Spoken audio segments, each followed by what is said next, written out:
without hype. If this person didn't risk his job to be involved in the history of Twisted Sister, there may be no Twisted Sister. Um, he is about as connected to the history of this band as anybody. He's referenced in a million books and articles. And he's also one of the most celebrated record men in the history of the music business. And it is my pleasure to have a very old and dear friend, the legend, Mr. Jason Flom. Welcome, Jason.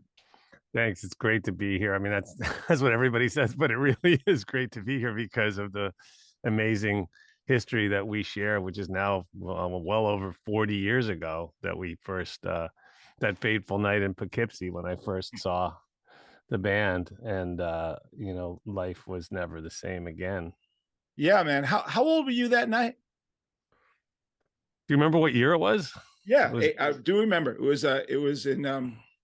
was like 82. So 82. yeah. So I was 21 years old at the time, barely 21, I guess. And I had already had some history with Twisted Sister because I bought a single, I'll Never Grow Up Now. I bought a Disco Mat on was a record store. It used to be on Lexington Avenue, I think between 57th and 58th. It was where I bought a lot of my records back in the day. And so I bought that record when I was in high school. And I've told the story a million times, but I'll tell it again now because I think, especially people that follow you on here, probably would be interested in hearing it. But what happened was I had, gotten a job when I was 18 at Atlantic Records, putting up posters in record stores, which I thought was the greatest job ever. This was around the same time that I was giving up on my rock star dreams. I mean, I still was hanging on a little bit, but the first Van Halen record had come out. I was on mushrooms when I heard it, and I was like, "This is forget it. Like, I might as well try to dunk a basketball with my 3-inch Jewish vertical leap.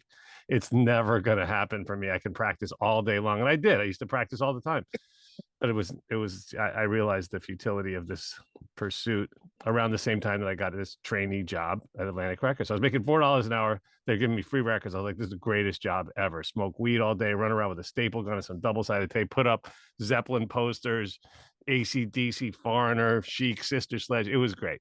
So, but then I realized, hey, maybe if I could find a band, they'll give me a job finding bands. That sounds like more fun than putting up posters. And then I can live out my rock star dreams vicariously through helping other people achieve their rock star dreams who actually have the talent to do it. And so the first band I had discovered was a band called Zebra. It was an incredible story how that came to be, but we don't have time for that whole story because Twisted Sister is what we're here to talk about. But Zebra was signed now to Atlantic. That was my first break. And Randy, the singer from Zebra, Randy Jackson was his name. He says to me, Flom, you got to go see Twisted Sister. He says, they're the best live band in the world. We can't touch them, and neither can anybody else. Now, I thought this was odd coming from somebody who had a record deal, talking about a band that didn't have a record deal. So this fateful night, Zebra was opening for Twisted Sister in Poughkeepsie, New York at the Mid-Hudson Civic Center. I remember it like it was yesterday. And by way of reference, Poughkeepsie is about 2 hours north of New York City by car. There were two opening acts, Zebra and DC Star. And I had the privilege of standing on the side of the stage for the show. And Zebra and DC Star opened to, I would say, polite applause. And then Twisted Sister took the stage. And there were 3,000 kids on a Wednesday night in Poughkeepsie. And I think it was $6 a head. Now, $6 was $6 back in 1982, right?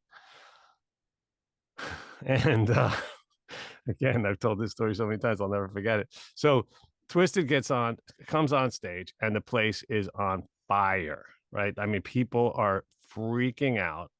And Dee comes out, and the first thing he says is, all right, Poughkeepsie, we just got back from fucking England. We're sick and fucking tired of hearing those limey motherfuckers telling us how bloody fucking good we are. What do you New York motherfuckers have to say? And all 3,000 of these kids throw their fists in the air and go, Twisted fucking Sister. And I was like, holy shit. I don't even care if they play a note. Like, this is it.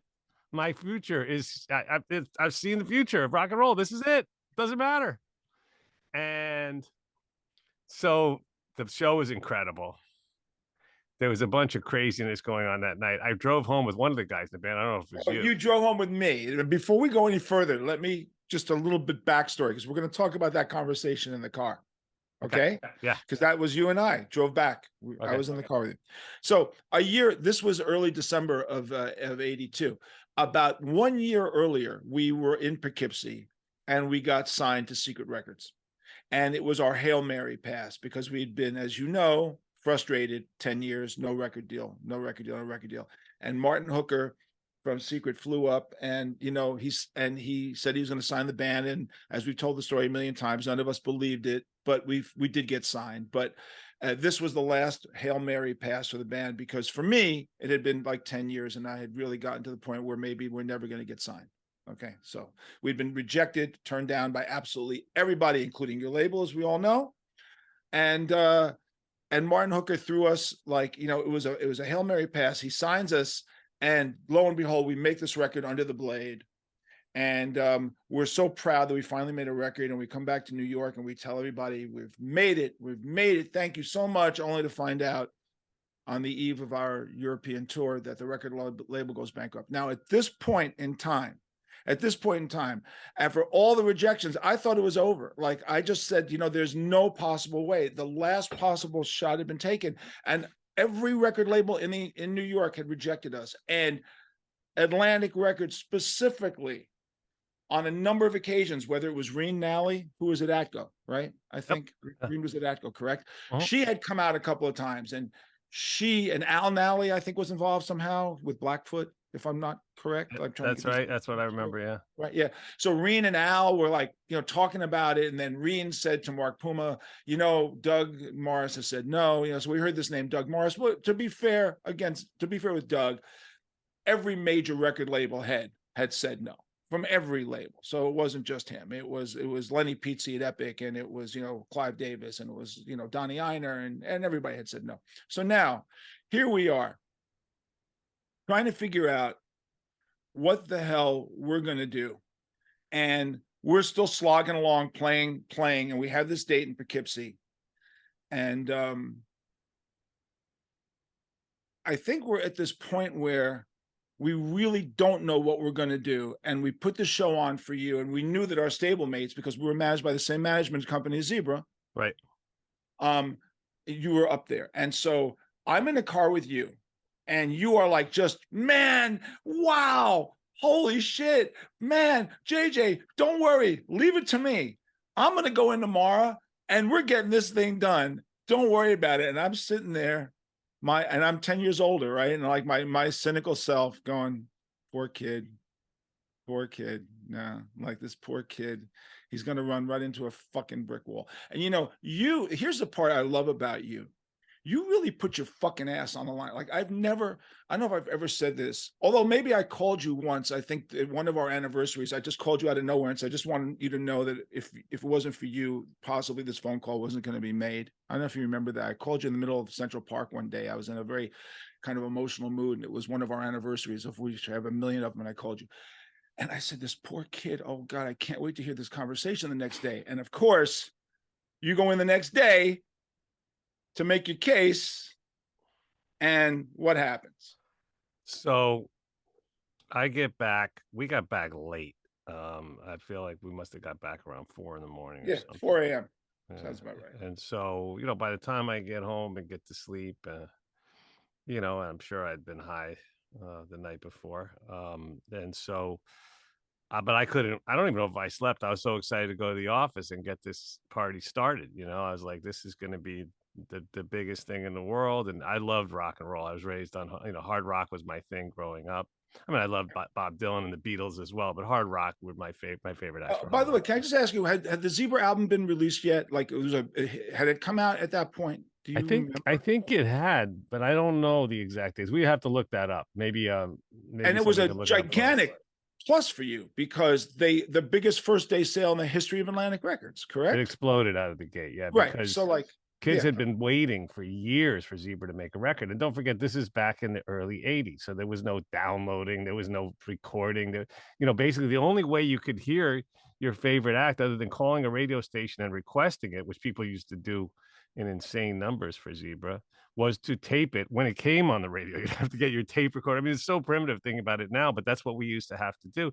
So there was this pent up demand. And so kids all cut school the day the zebra record came out. It was a Wednesday.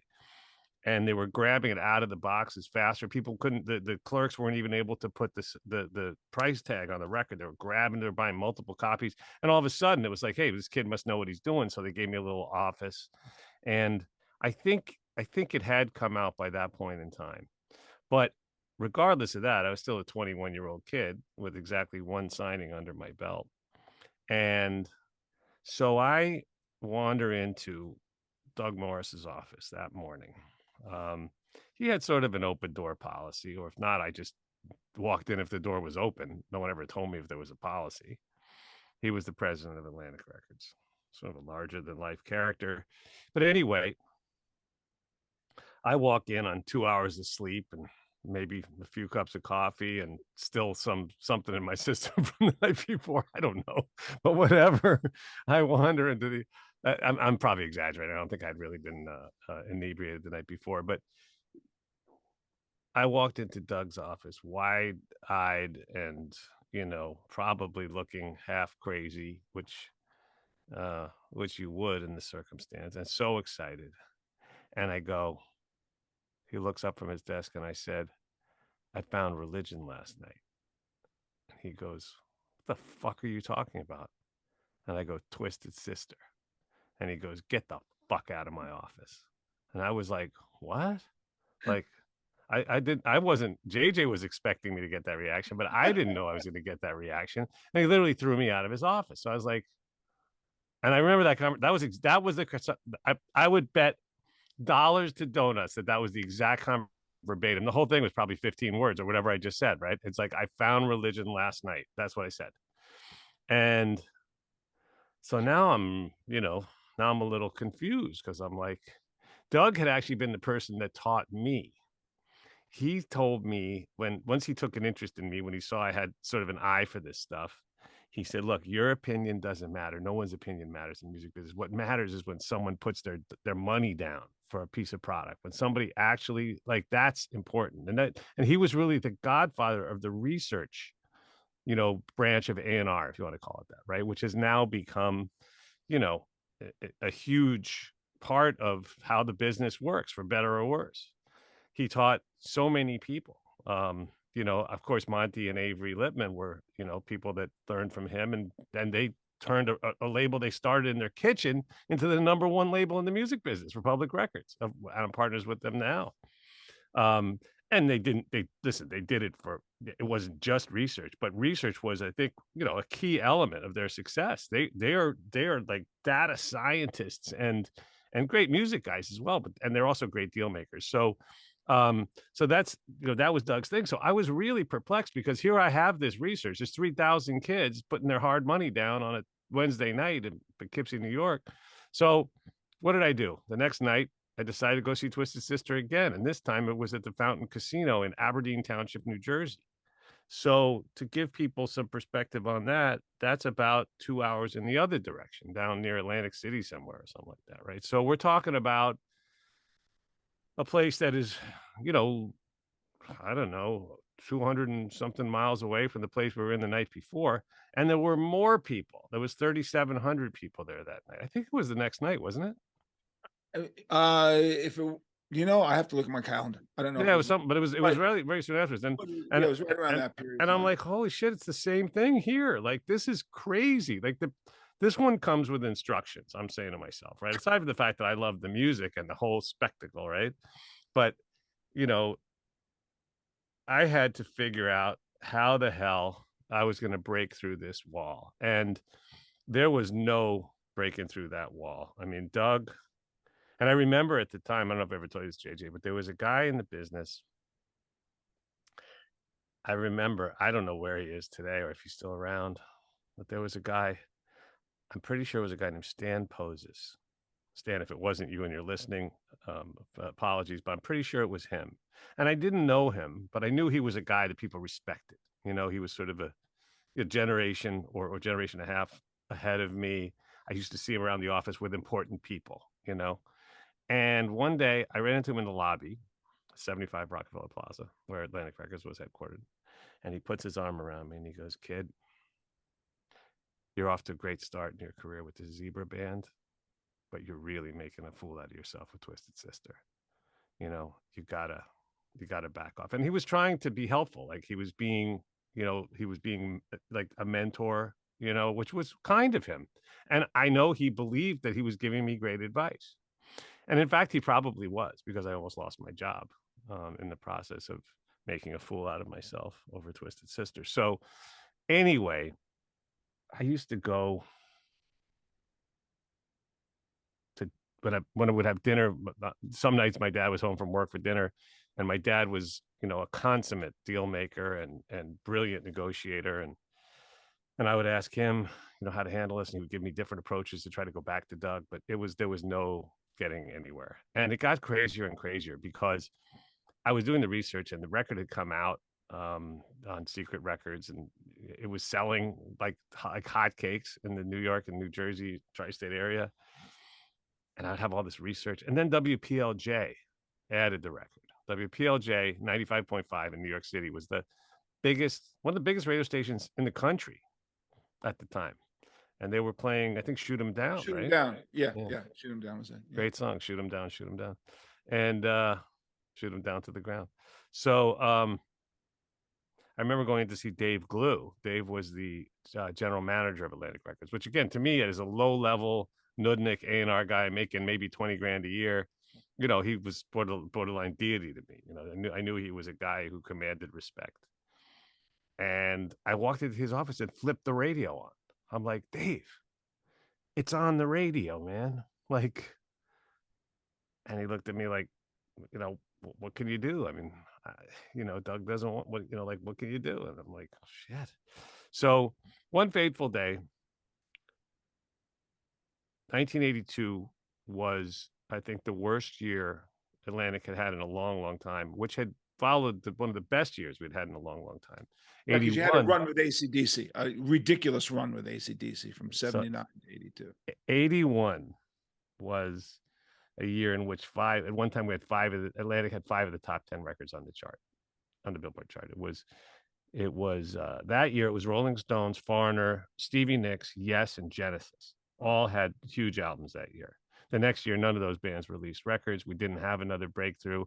So at the end of the year, and by the way, AC/DC, that's a whole nother story. My very first platinum record was Highway to Hell. So what a way to start. But anyway, so, and Manhattan Transfer, strangely enough, what a weird combination. But anyway, so that year, the end of that year, it was 82 or 83. I can't remember because it took a long time, this whole process, but I think it was the end of 82. So there was a meeting of the A&R department, and Doug gave sort of a Vince Lombardi type speech. And he said, we're in this together, sink or swim, pull it all, rah, rah, rah. We're going to one win, one all win. We would, you could imagine, right? You fill in the blanks. And he says, "But Flom, I'm just going to tell you right now, if you ever mention the name Twisted Sister again, you'll never work another day at this company." He didn't single anybody else out. So I was like, fuck. I kind of saw that coming, but it still wasn't good to hear because I loved the band. I can't even imagine what that must have been like. I know you told the story, but Jason, that's just got to have been the most fucked up thing you could have ever heard. I can't Yeah, imagine. I was literally between a rock and a hard place, right? Because I loved my job. I knew this was what I wanted to do with my life, but I also didn't want to do this without Twisted Sister because I couldn't see a future without the band. I mean, I had no idea that I was going to end up, being lucky enough to sign so many other incredible bands. But, to me, this was the one that was in front of me. And, I didn't know what else was to come, but I knew this was important. And I now was really shut down. And at this point, even my dad had no more ideas to tell me. He's like, you can't lose your job over this. And I was like, yeah, good point, Dad. So, and my dad was my hero and my mentor. And, I miss him every day. But the the next shoe that dropped, and how we're here having this conversation, comes down to a guy named Phil Carson. And I saw Phil in the hallway of Atlantic one day. He had no idea who I was, but I knew who he was. Phil was a legend. He was the head of Atlantic Records in England, or maybe Europe, or whatever it was, but he was a big deal. And he had signed AC/DC, discovered, I think maybe, yes, like big, big, big acts. And so I thought, well, here we go again. So I walked up to Phil in the hallway, accosted him. I said, "Man, you gotta listen to me, Twisted Sister, this, that." I gave him a cassette tape and a bunch of papers, handwritten papers of all the research of all the stores that were selling out of copies, and all the thing. Like, it was, it was not a very elegant presentation, but there was a lot of hard, incredible information in there that proved beyond any doubt that the public loved this band. Were you So concerned, by the way, when you did that, at the time you did that, were you concerned that if Phil turned around and said to Doug that you had talked to him that you'd be fired? Did that ever come up in your head? I mean, or you didn't care because I don't think I thought it through to that. I just saw an opportunity and I decided to take it. I don't remember if I had any reservations about it at all, and I didn't think that far ahead. But good question though. But anyway, so as I came to understand, well, so the next thing that happens is weeks go by, or whatever it was, period of time, and the phone rings one morning, and it's Phil Carson, and I'm like, oh my God, Phil Carson's calling me. It's pretty exciting. And he goes, "Jason, I saw Twisted Sister in London last night. It's the best thing I've seen since I signed AC/DC, and I'm going to sign him." I go, "Wow, amazing. What are we going to do about America?" And he goes, "Don't worry, I'll get Doug to put it out." Out of like a courtesy thing. I guess that's kind of a thing, right? It's something signed in America. If it's really important, you get to talk to the foreign label, ask if they'll, So I was like, amazing, right? And that's exactly what he did. So ironically, a band from New York City was signed out of London, and sort of the record came out to to a very tepid reception Okay, well, here. let me ask you Right? this question. I have never asked you this question, so I'm going to ask you this question. We've never had this discussion. So yes, we make this record on a shoestring in England. We have a couple of hits in England, which then made, I guess, Phil's position stronger. I Am, I Me, Kids Are Back. There were hits. We were on top of the pops. All this stuff happens. When you got the record, knowing Under the Blade, what did you think of Can't Stop Rock and Roll? I've never asked you that question. Oh, I loved the record. I thought it was great. I mean, it's produced by Stuart Epps. It had the cool artwork on it and everything. And Did you think we made the record we needed to make at that point? Is my question to you. I couldn't even be objective about it. I just was so obsessed with the band. I think you know I mean it wouldn't have mattered what record you guys made. I was gonna be excited about it. But so I don't know whether I thought it was great or good, or I mean, I just thought it was exciting. And What so did you think of that video for You Can't Stop Rock and Roll? I can't remember the video now. What was that? What Remember, was we were in the parking lot with the van, and the guys, the sound police are like Oh, following yeah, yeah, us around yeah. because we're so loud, and they're putting on headphones. The headphones are Yeah. blowing up, and we're playing on the street somewhere. Yeah, it was fun. That was fun. I remember that I now. mean, videos were so young at that point. Yeah, they were. Did you know at that point, you must have, that MTV was owned by Warner Music and American Express? Did you know that? No, I didn't know anything at that point. Oh, I you mean, didn't know that? Okay. no. All right. All right. So anyway, the video comes out and the record comes out to not particularly great. Well, I mean, I still wasn't allowed to mention the name of the band. I mean, no one specifically told me that, but I wasn't going to rub it in anybody's face, least of all my boss. Did So I he just say sort of anything to you, by the way, that year that we were out there struggling? Did he even make like a derogatory comment like, fuck this, I can't fuck? no, I don't remember.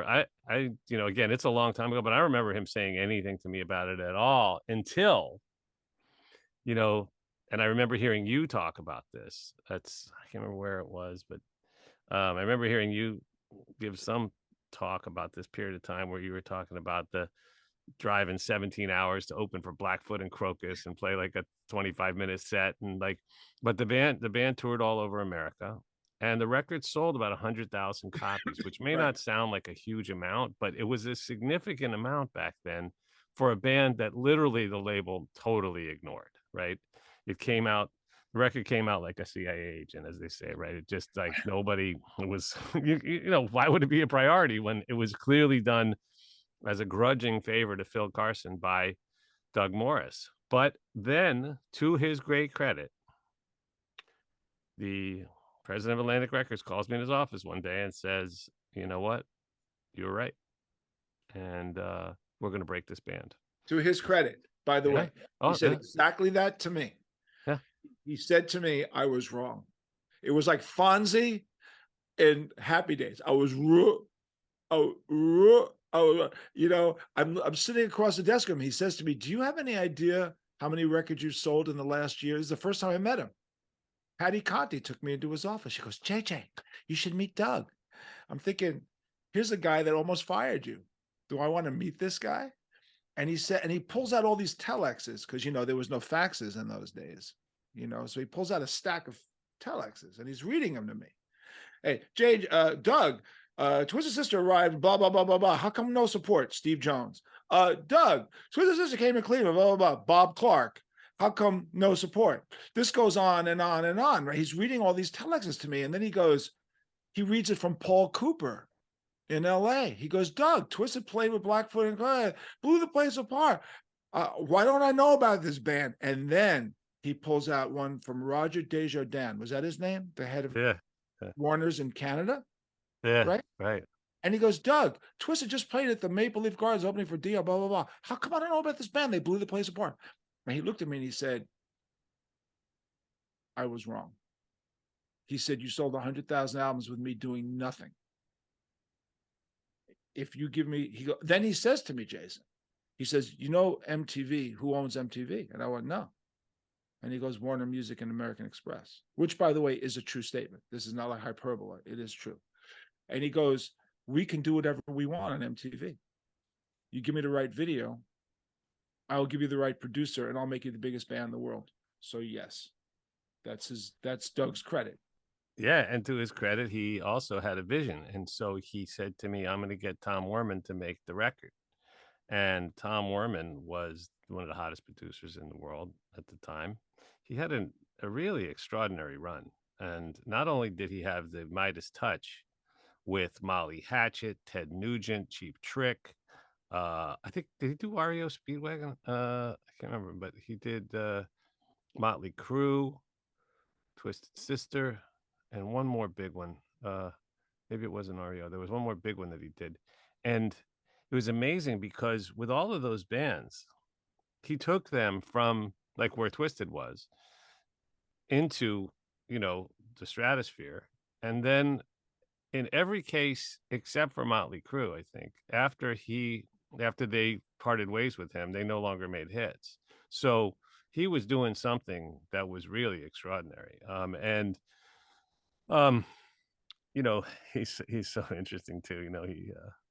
You ever hear him say JJ? Because he became, I think, kind of bitter after, he no longer was in demand and he couldn't even get work anymore.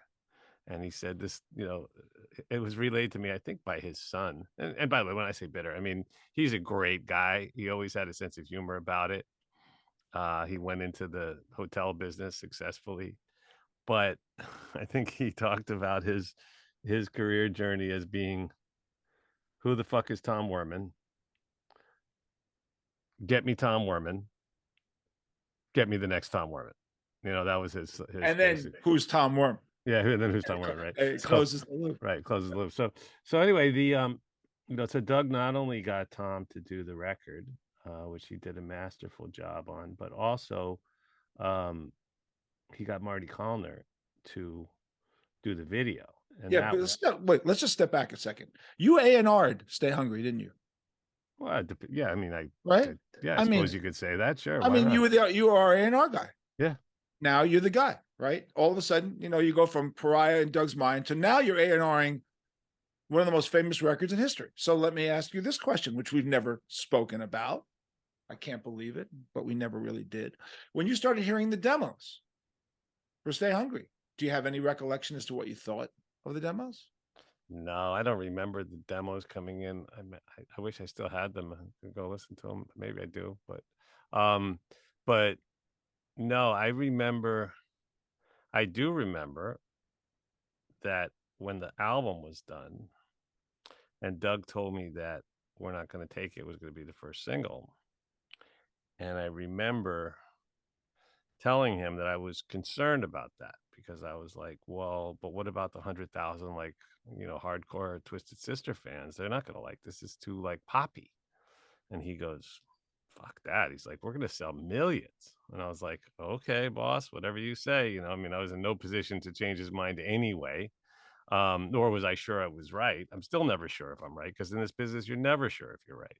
So, um, so yeah, he really masterminded the thing. I mean, it was his idea to pull in Werman. He got Marty Collin to do those iconic videos, which were literally, as everyone knows, those were groundbreaking videos. And to this day, some of the most, there'll never be a moment like that again, I don't think, where they changed the whole game. They changed the genre with Niedermeyer and the whole thing. So yeah, it was an amazing thing to be a part of. And I don't know if I ever told you this, but it was around that time as the record was exploding that John Kolodner came to see me.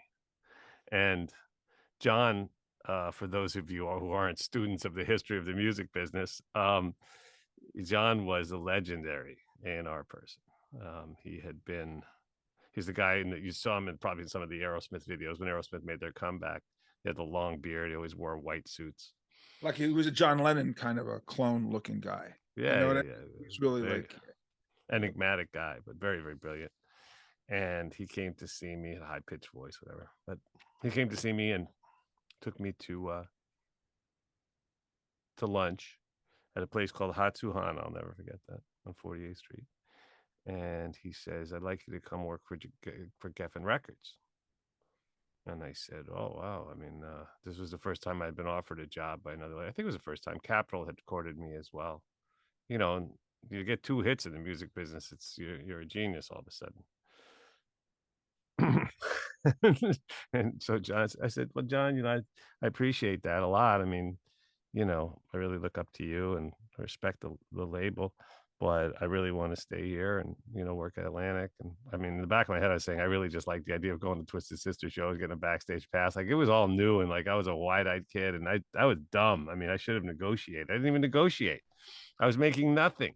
So he says, no, I didn't ask you if you want to come work for me.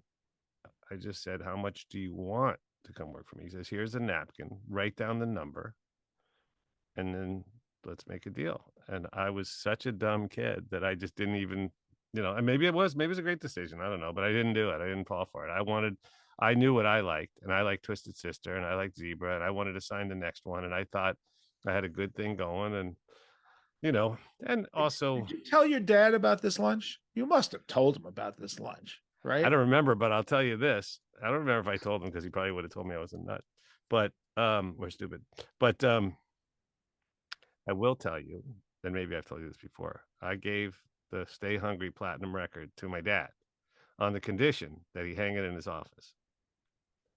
And it hung in his office for his entire career, alongside pictures of him with heads of state, with, the head CEOs of Fortune 500 companies coming into his corner office for meetings. And there's D with the bone, right? And the crazy costume. So yeah, I mean, that was the type of relationship we had though. And, he knew nothing about music or the music business, but he used to call me. The charts would come out on Wednesdays. And if I didn't call him on Wednesday with an update, he'd call me and go, hey, what happened? The records went down this week on the charts, so we really had a great dynamic. I know he was proud to see me succeed in a business that was totally unrelated to anything that he was doing. And, he was a great man. So, and I'll share this with your audience because I think it's important and something that he told me that I'll never forget. He told my brother and I've told my kids. He said, "Do whatever you want to do. Try to be the best at it, but just make the world a better place." He goes, "There's no other definition of success that really matters." And I was like, okay, pops, let me see if I can go get after that, and so anyway, so I've lived in his shadow, and it's a great legacy, and so anyway, just wanted to share that. I know it's off topic, but so yeah, so that was the story, and it's great history, and it's a miracle how it all worked out. And Isn't it, don't you find it, or isn't it, I'll share this with you. Here we are 40, nearly 40 years later, and we're not going to take it. And I Want to Rock are the two most licensed songs in the history of heavy metal, in more TV no, shows, movies, and sound. Yeah, yeah. I asked Universal Publishing and I asked Warner Music, and they said they are the most licensed songs we have in our catalog for movies, TV shows, and commercials of heavy metal.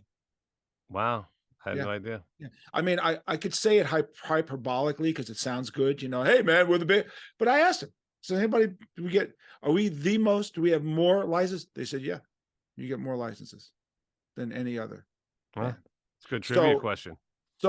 so where We Will Rock You and We Are the Champions, maybe from the 70s, are two of the most, licensed anthems from the 70s. We're Not Going to Take It, I Want to Rock are the most licensed anthems of the 80s. Hmm. And this year we had the Discover Card commercial. We had T-Mobile this year.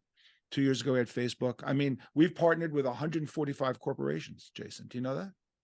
Yeah, and also I'm really pleased that when right wing uh, you know hate spewing politicians have tried to use the band's music, it's never been a question of forcing them to take it down. And No. so that made me, that gives me a good feeling as well, to know that Let, it's not. let me push forward here. Moving aside from Twisted, tell my audience some more. While you were still at Atlantic, you then signed, was Skid Row the next signing after us? No, the next one was a girl named Fiona. Ah, Um, right. and Fiona was a singer who I used to see in the clubs in New York. Very talented. Fiona Flanagan was her full name, but she went by Fiona. And she had a half a hit with a song called "Talk to Me," and never hit it out of the park. Could have.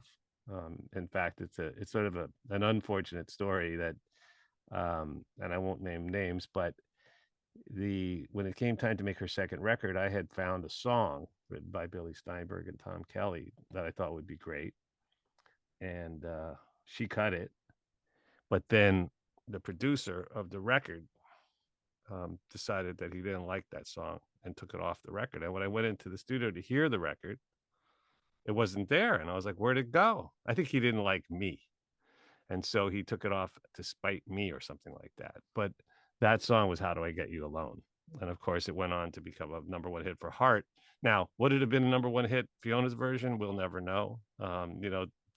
There's a lot of luck and serendipity in the music industry, and so I don't know, but it was it was unfortunate. And then the next band I signed actually was an R&B band called Chops, and they were great, but they didn't. It had no shot. I had no business sort of, and let's just say I wasn't welcomed. The company had sort of like two different companies, almost, but and who knows, maybe the record wasn't good enough to be a hit. I thought it was great, but and then soon after that, I ended up in rehab in 1987. Um, and then came when I got out of rehab. Then I went on a good run. White Lion was the next one that broke, Huge. and then Tori Amos Yes. and Skid Row, of course, Collective Soul. There was a great Stone Temple Pilots, which was sent to me by a guy named Tom Carolyn. Escape Club around that time I discovered, and I became the head of A&R. Steve Robertson brought in Shinedown, which we signed, which was great. Now I found out just recently has had the biggest. They've had more number ones than any other band on the active rock charts ever. So I had no idea. And then as head of A&R, we had an incredible run there as well with Hootie and the Blowfish and Jewel, and Jewel was discovered by a girl named Jenny Price who worked for us, and Hootie Did you was bring Katy Perry in, the first person who brought yeah, Katy? yeah, but that was much later. That was when I was at Virgin Records Okay. and I Okay. signed Katie. Um, but in between, I became, like I said, head of A&R, and then they gave me the opportunity to start my own label. So I called it Lava Records. Lava because it's hot and it destroys everything in its path. And I was thinking about Atlantic being the Atlantic could be an ocean, and lava flows into the ocean. Not the Atlantic per se, but I don't think it flows into the Atlantic. It flows into the Pacific. But um, and it sounds like love, and it was a short name as well, which I thought was good because it means clean in Spanish also. But in those days, CDs were the hot, format. And so a long name was going to be almost illegible, tiny print on a CD as opposed to an album. So Lava was a great name. And then Lava got hot. We had Jill Sobule who had a hit called I Kissed a Girl. I'm the only person that had hits with two different songs called I Kissed a Girl, I think.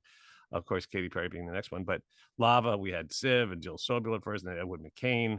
And then things really got rolling with Sugar Ray and Matchbox 20 and Kid Rock and Trans-Siberian Orchestra, Uncle Cracker, Simple Plan. I mean, it was really the cores, right? It was just an incredible, incredible time there. We sold almost 100 million records from a standing start in 8 years. And then I sold the company to Atlantic, the part that I owned, and became chairman of Atlantic Records almost 25 years to the day from the time I showed up, and they handed me a staple gun and some posters and said, go to the record stores and put up these posters. So yeah, it was a magical journey. I'm very, very lucky, to be honest, in every conceivable way. There's a huge amount of luck in all of this. And, people say, oh, it's not luck if you do it more than once and this and that. It's still luck. I mean, you have to be lucky not to get fired at the wrong time. You have to be lucky to be in the right place at the right time. Even when I discovered Lord more recently, right? I mean, I just happened to find it, a few weeks before everybody else. It was no mystery to that, right? When you hear Royals and you go, I mean, that's just one of those records that you can't screw that up even if you want to. And so it's a lot of right place, right time. Of course, I've made tons of mistakes. Um, I've had, you know, everyone, no one in the music business ever batted 500. It's like baseball, right? If you bat 300, you go to the Hall of Fame. And I don't think I really batted 300, but the, you know, in the music industry, as you know, when you have a huge hit, it makes up for a lot of ones that didn't hit because then, the numbers become so massive. And in those days, you would sell millions of records. Uncle Cracker, right? We put out the big hit song "Follow Me," and it sold millions of albums, right? Because people would buy the album. Excuse me, they'd buy the album off of the song back then. Now, of course, it's a streaming economy. It's very different. I got to tell you that it's a funny story about "Follow Me." So there was two versions of that album, right? There was a clean version and a dirty version. Because those, right? Do you remember on the Uncle Cracker record? You had there was where he cursed a lot on one version. Okay. The others were a commercial version. So anyway, my daughter's favorite song was that song, "Follow Me." So Samantha was, I don't know, 4 or 5 years old, whatever. So I called you and I said, my daughter loves it. And you send this. I just said, hey, I love that song. You sent me the CD. So my daughter comes in. I'm in my desk and I'm drinking coffee. And I put the song in, and he's going, "Follow me," and it's like, and then he goes, "All right, bitch, get on my knees, suck my dick," and like I fucking throw the coffee up in the fucking air, put my hands on my daughter's ears. I go, "What kind of person releases a record?" I don't even remember that. It's funny though. It was, Um, I mean, it was like, oh my. And then I looked on it, it said, it had a rating on it because they had two different versions of the album. And I thought, wow, that's I should have paid attention. I was a yeah, parent, is ironic with us, isn't it? Because we were vilified by, for cursing all the for time. for, Yeah. for being for cursing all the time. Dee was arrested for cursing for, the filthy 15. Tipper Gore. By the way, I know we've also never discussed this. What was your opinion about the whole PMRC controversy? Did you think it was just bullshit? How did you, or did you just think, hey, I just hope it sells records, I don't care? How did you look at it as a record company executive to that I would whole? sort of I remember it seemed like a sort of an unreal dream. Like I'm like, what is D doing in the Senate? Like this is crazy. I don't remember thinking it through to any logical conclusion. But but yeah, that was a very strange time in general where the government was trying to censor records, and it's like this is not a movie. We don't have to protect people from music. Do you remember Let's it having any impact whatsoever in the music industry at all? Were records banned? Did radio stations stop playing something? Did record stores stop selling? I mean, do you remember any ramifications directly associated with the Tipper Gore PMRC hearings? Yeah, I mean, I think there were some labels that dropped artists, that they deemed to be too controversial at the time, and record, radio stations have always had an odd, you know, relationship to this issue because there have always been songs that had curses in them that got played. And then there are other songs that can't get played because they have curses in them. And I don't know how that's ever been, I don't know who makes those decisions, but at the end of the day, they're just curse words. And I don't know. George Carlin had 7 words you can never say on television back when I was a kid. So I don't know. I mean, it wasn't a huge, it was a moment. It came and went. And, I think by now everyone recognizes that people don't listen to a record and, go and act out on what was in it, right? Like everyone thought when Eminem put out, what was it, Stan, that people were going to lock people in the trunks of their cars and do whatever the hell, or, now to be fair, the truth is when Kid Rock made his, the first record that I did with Kid Rock was Devil Without a Cause. He had 3 albums, all of which were, unsuccessful. One on Jive, and then 2 on Continuum Records, which went bankrupt. And he made Devil Without a Cause, and I thought it was one of the greatest albums of all time. But that was a hard one. That was his hardest, Twisted Sister to break, or and some of the hardest records to break have been the biggest ones of my career, which is an interesting thing. Trans-Siberian Orchestra being one as well. But, and maybe this is going to make me sound hypocritical, but with Kid Rock, in Ba with the Ba, when he originally submitted that song, the line was, "You can look for answers, but that ain't fun. I'll get in the pit and try to kill someone." And I called him and I was like, "Rock, the song's unbelievable. I mean, it's it's an incredible song, and it is to this day." But I was like, "But I think it's so strong. I'm just worried about that line. Do you think anybody might take it literally?" And to his credit, he thought about it and he went back and changed it. And you know what he changed it to? He said, "You can look for answers, but that ain't fun. Not get in the pit and try to love someone." And it's actually, I think, better. I mean, I didn't write it. I mean, I made a suggestion. If he had said no, I would have respected that, and we would have put the record out anyway. But you know, so I think all I'm saying is there's nuance in these issues sometimes. And I think the industry settled at the time on making clean and dirty versions of records, which, as long as the artists were willing to do it, seemed like a semi-elegant solution. But yeah, now to bring it up to the present, just in terms of my little, my history in the business is, I did have my little run at Virgin with Red Jumpsuit Apparatus and 30 Seconds to Mars, and, KT Tunstall, and of course Katy Perry. And then, that led to my eventually leaving there and going to join Republic, which was fun because Monty and I used to have sort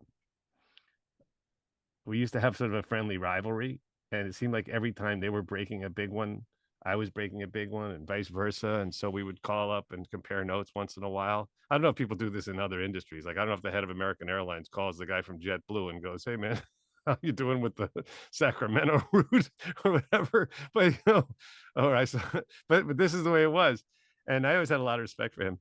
So I joined forces with them. If you can't beat them, join them.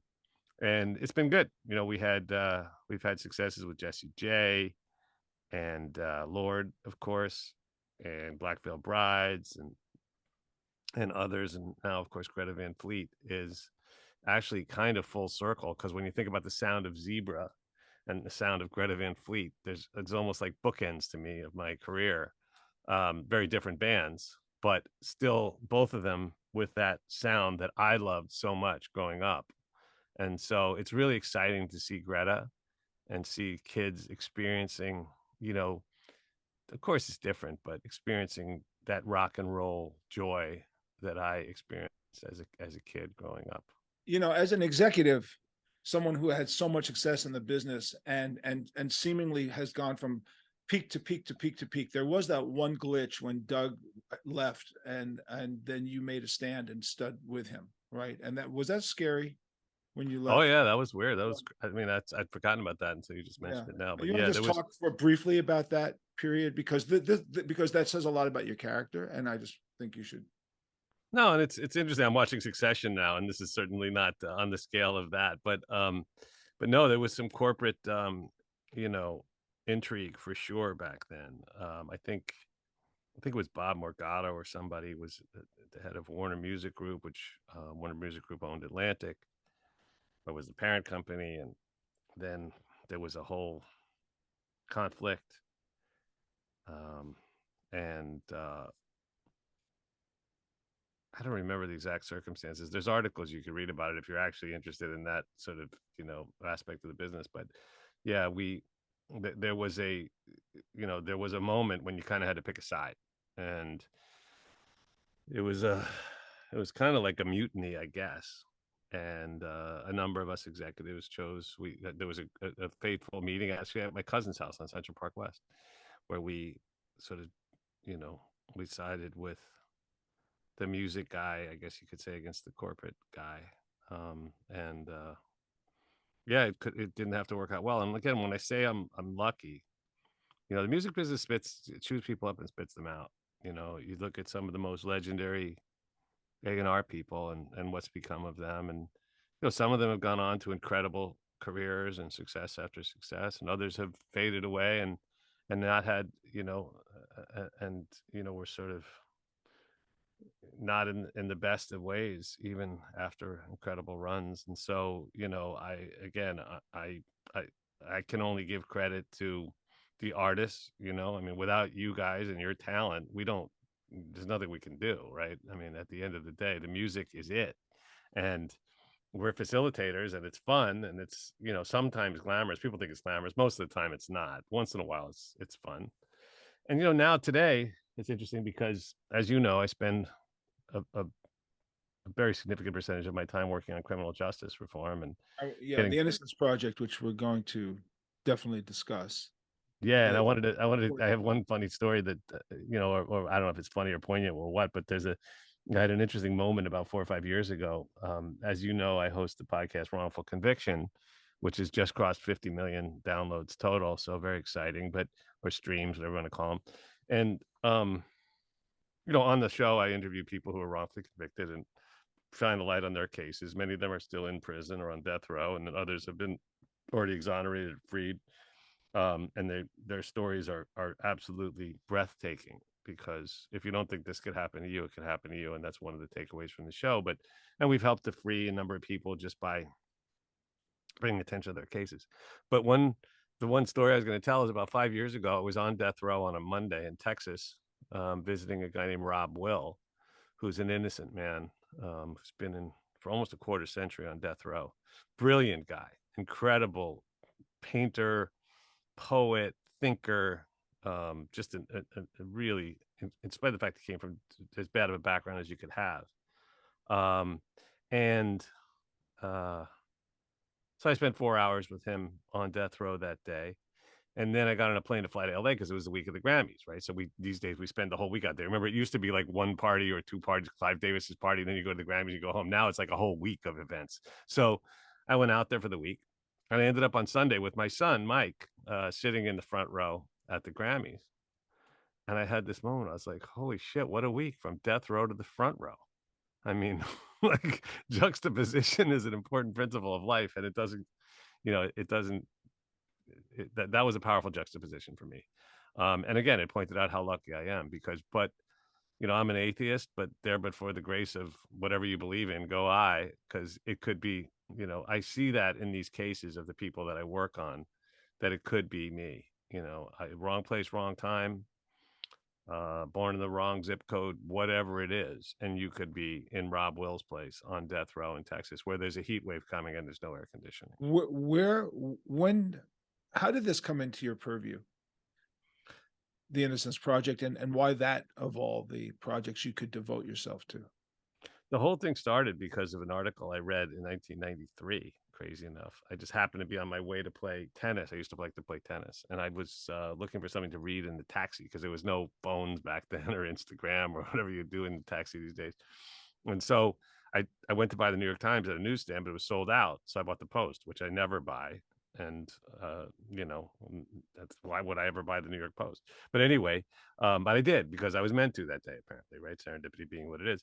And so there was a story in the Post about a kid who was serving 15 to life for a nonviolent first offense cocaine possession charge in a maximum security prison in New York State. His name was Stephen Lennon. And I was like, what the fuck am I even reading? Like, this is insane. I didn't know about any mandatory sentencing laws but I knew it could have been me because I had my own issues with substance abuse. As I said, I ended up in rehab, not prison, partially by virtue of the zip code I was raised in and the color of my skin. And so I just couldn't believe it. I was like 15 to life.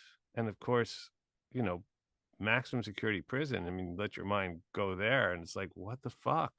He was 32. I was 32. He had been in for 8 years. I'd been sober for close to that amount of time at this point. So it was like, I just decided to see if I could do something about it. Make a very long story short, um, I got the only criminal defense lawyer I knew at the time, a guy named Bob Kalina.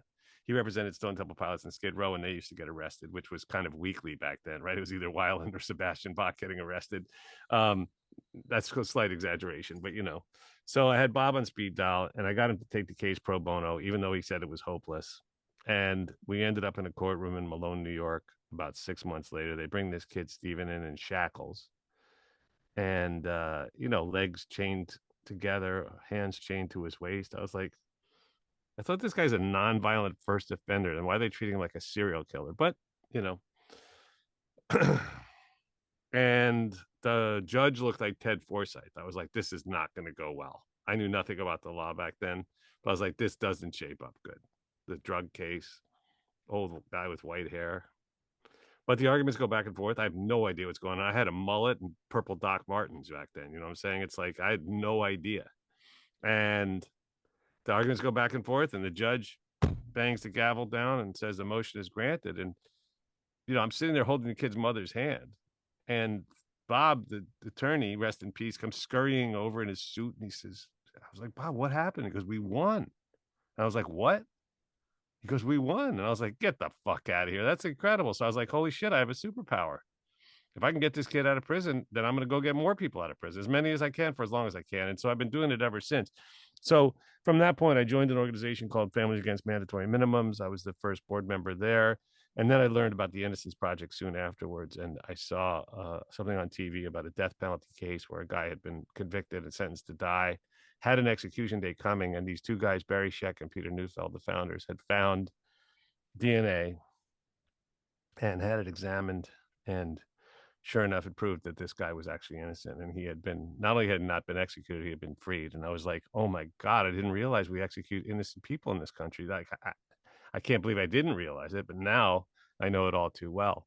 So I became the first board member at the Innocence Project as well, and it's been sort of my calling ever since. I'm an atheist with a calling, and I hate it, but I love it because I hate going to prisons and visiting these people and then leaving, and I can't take them with me even though I know they're innocent. And it seems like you should be able to do that. It should be, we should be able to free people who are innocent. And but it doesn't work that way. Well, the statistics are impressive. 191 exonerated from death row so far on the website. I mean, I looked at it. 103 Black people exonerated from death row. We all know the inequity, the racial inequities that exist in this country. And Yeah. we'd be idiot. You have to be an idiot not to understand. Right. You have 13% of the population is Black, but the overwhelming, the overwhelming number of wrongfully convicted people, well, they over-index by 400%, as you just pointed out, just in terms of death row exonerations, and it's true across the board. I mean, we lock Black people up in America at a rate that is higher per capita than South Africa during apartheid. Yeah. It's like we have this mass incarceration is the root of the whole problem. We have 4.4% of the world's population, more or less, but we have 25% of the world's incarcerated population. We have 33% of the world's female incarcerated population. 1 out of every 3 women in prison in a cell right now while we're having this conversation. And you're sitting there with all your platinum records. I'm sitting there in my closet. I can go take a walk or do whatever I want, but they're in prison right now in steel and concrete cages, suffering at this moment. 1 out of every 3 women in the world in prison is in America. That's crazy. That doesn't make any sense, but it's how we do it. It's big business. A lot of people making money on it. And, that is, it has to change. We have to free not only the innocent, but we have to free all these people that are in for nonviolent drug crimes. We have to free, I mean, we could safely free between 80 and 90% of the people in prison in America, and there would be no impact on public safety. Everything would be fine. In fact, long term, there would be a benefit to public safety because the fact is, when these people come home, we'll look at it this way, if we stop spending all this money on police and prisons, right, which costs about $180 billion a year, and invest just a tiny fraction of that in solving the homeless crisis, in creating, opportunities for people who don't have any, in building green spaces, and now people say, oh, he sounds like some crazy, like, lefty, whatever. The fact is that research shows, empirical data shows, that when you create hope from hopelessness, crime goes down, right? When you think about it, what causes crime is desperation. People, no one's born wanting to commit crimes. And there are people that are abused so badly as children that they go on to become, very violent people. And I don't disagree that we should have a place to keep ourselves safe from them, at least for a period of time until we can be relatively sure that they're not going to hurt others. But the fact is, what we're doing now is exactly the opposite of what we should be doing if we actually care about our fellow, human beings and Americans, and if we care about making our society safe. Because just doing minor things like cleaning up the garbage in the neighborhoods where it's on the streets, and fixing street lights, and putting in any kind of program that provides opportunity and a pathway for people to do something other than crime in order to escape from desperate poverty, it has profound impacts on public safety. So and last thing I'll say on the whole subject is just don't believe the hype. The media wants you to believe there's a crime wave going on. There is no crime wave. You and I live in Manhattan. There's no crime in Manhattan. I mean, not to speak of. I walk everywhere at all times of day and night. There's no crime.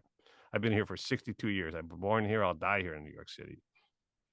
I think I've seen one crime in my entire life. Like 40 years ago, someone claimed their purse was snatched or something like that. I remember this. It's like on 8th Avenue somewhere.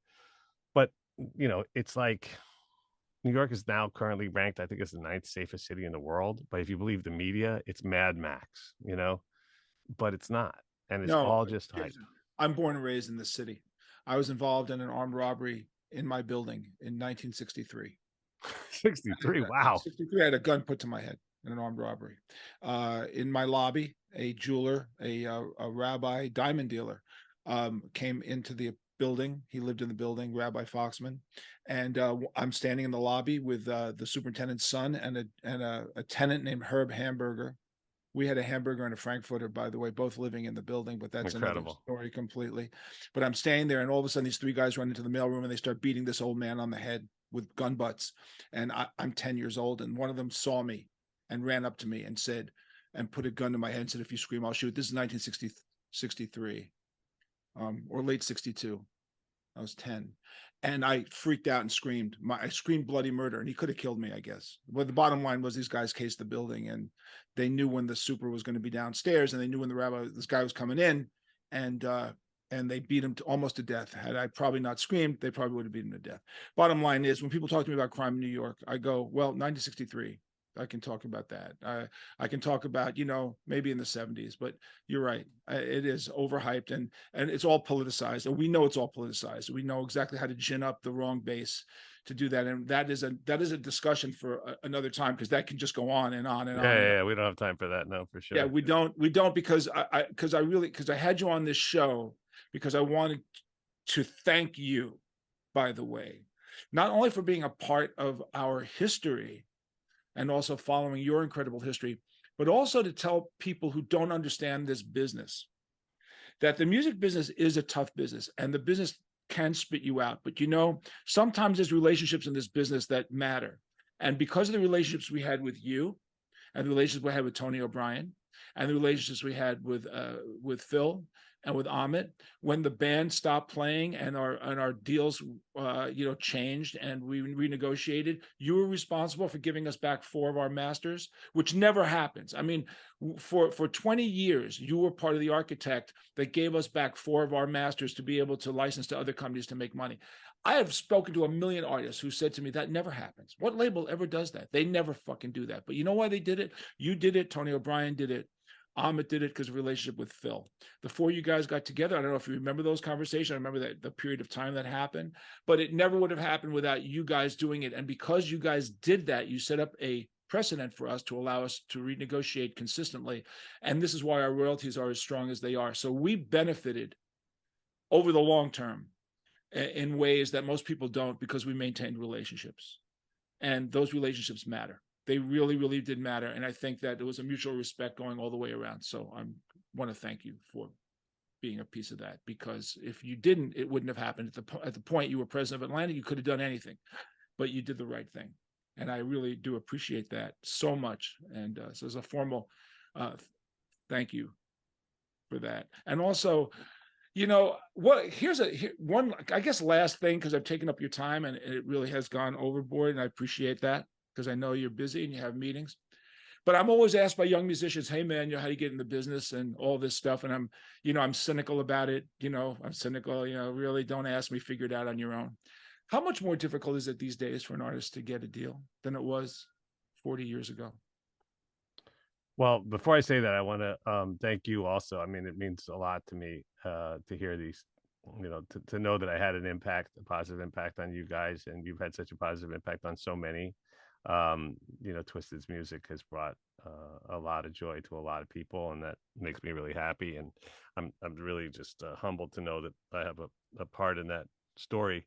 And so thank you for all of that. And also, if people want to learn more about the work I do, follow me on Instagram. It's Jason Flom, ITS Jason Flom, and follow the Wrongful Conviction podcast as well on Spotify or Apple or anywhere you get your podcast, because that work is really, really meaningful.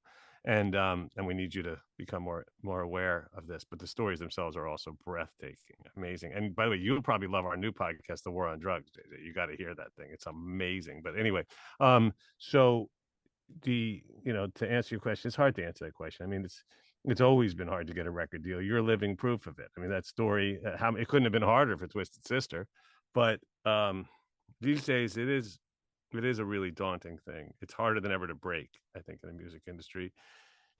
It's more democratized, you could say, but it's also more random, right? So much of it depends on just some kid, finding a song that they like, creating a viral, video that becomes the marketing campaign, de facto marketing campaign. There's no more. I mean, it's become much more difficult for record companies to orchestrate, to hear a record that we love and say, we're going to make a targeted campaign and we're going to break this act because we're going to do it on sheer force of will. And so, for people these days that want to get signed, it doesn't make me happy to say this, but it's super important that you have a social media presence, because having one doesn't prove you're going to be successful, but not having one becomes a negative. And, I've always been the needle in the haystack guy, Twisted being an exception, where you guys were a haystack, looking for a needle. But I've always loved finding, young artists that didn't have a following, but that I just believed in, and then trying to figure out the jigsaw puzzle that is the music industry. Nowadays, that is harder than ever. And so, there's whatever 40, 50,000 songs come out every day on Spotify. There's even a website, I think it still exists, called forgotify.com, which is pretty fucking funny. But it's also interesting because Forgotify has all the songs that have never been listened to on Spotify, not once. And there's a lot of them. that have never been listened to. Not even your mom bothered to check it out, right? That might be a sign that you should do something else. So hopefully somebody listening is going to look. I'm sure somebody's listening going to check their song right now, make sure it's not on forgotify.com. But anyway, it's funny, but that's the state of the business. And look, it's still exciting because you never know. As Ahmed Erdogan faithfully said one day, you know, if you walk around with your head down, you might bump into a genius. And you know, it's been my great good fortune to bump into a lot of you know, geniuses and just super talented people. And sometimes I've been in the right place at the right time. So, you know, I'm gonna go now and get some more coffee and count my blessings. And then we should get together one of these days. Oh, and by the way, I have to say one more thing. So it was great because, you know, I was one of the thrills of my life was when I was honored by the UJA and we did a dinner at Tavern on the Green. And this was probably 20 It was something years ago. year 2000. Yeah, 23 years ago. And so I thought, well, if UJA is going to honor me, then I'm going to throw a party, like a real party. So we did it at Tavern on the Green instead of doing it at a random hotel ballroom, which was great. And, you know, we had, I think Sugar Ray performed, right? And then Matchbox 20, Kid Matchbox. Rock. No, Matchbox 20 didn't. No, they weren't available. But Kid Okay. Rock did something Kid there. Rock was there. Yeah, Kid Yeah, Rock Kid was Rock. there, and Sugar Ray was there, and Sebastian Bach was there, and Blue Man and Group. Twist And no, but and Blue Man Group performed. Yeah, Blue Man Group was performing because I had done a record with them, house band, as the house band. And then Twisted Sister had surprised me by reforming and performing at the Tavern on the Green for the first time. I think it was in 13 years together, and you know, of course, they tore off the roof of that place, so it was really fun. And I got which to we get have, on which we have on video. But you know, Kid Rock has always refused to allow us to release it because he was drunk and warbling like Yoko Ono. And I mean, he was really just, I mean, he was funny, but every time I want to use a bunch of the footage, you can't use the footage with me in it because I sound stupid, or that's what his manager told us. But yes, for all those who are curious, the band hadn't been together in 13 years. Your assistant at the time, do you remember her name in 2000? That was Your assistant. With an A? Amy. It was Amy. Amy calls me and says, "We're honoring Jason. Would you come just to come? You know, because remember my wife Janice Brock worked for Marty. Yeah. So she goes, you know, I know your wife is I know EMI has a table. Would you come and help honor Jason?" And I said to her, "What if I could get the band?" She goes, "You're kidding me, right?" I said, "We haven't been together in 13 years. What if I said, but for Jason, maybe I could get the band." And I call everybody up and they went, okay, let's rehearse. We tried to rehearse, but we couldn't. So we all met for the first time in 13 years. When people say, you know, how do you plan your reunion? You know, like, how do you plan it? Like, what kind of big show? What kind of big rehearsal? What kind of big event? And the truth was, we met for the first time in 13 years behind the oven in the kitchen of Tavern on the Green. Behind the oven. And who's the guy from Blue Man Group, the head of Blue Man Group? Well, there was no real head, but Chris Wink and Matt Goldman. Chris Wink. I called Chris. I said, "Chris, I'm going to get the guys in Twisted Sister to come in, but no one can know." And he says, "Good, we'll put this whole thing up." So he put the chyron. They're playing "We're Not Going to Take It," right? And the chyron comes up and says, "Please welcome for the first time in 13 years." And you're all looking at that chyron going, "What is that?" And then we came out, and it was one of the great stories of our career. And we did to honor one of the great men in the music business, Jason Flom, legend, record company legend, humanitarian, and friend. And I want to thank you for being part of our history and being on the JJ French Connection this week.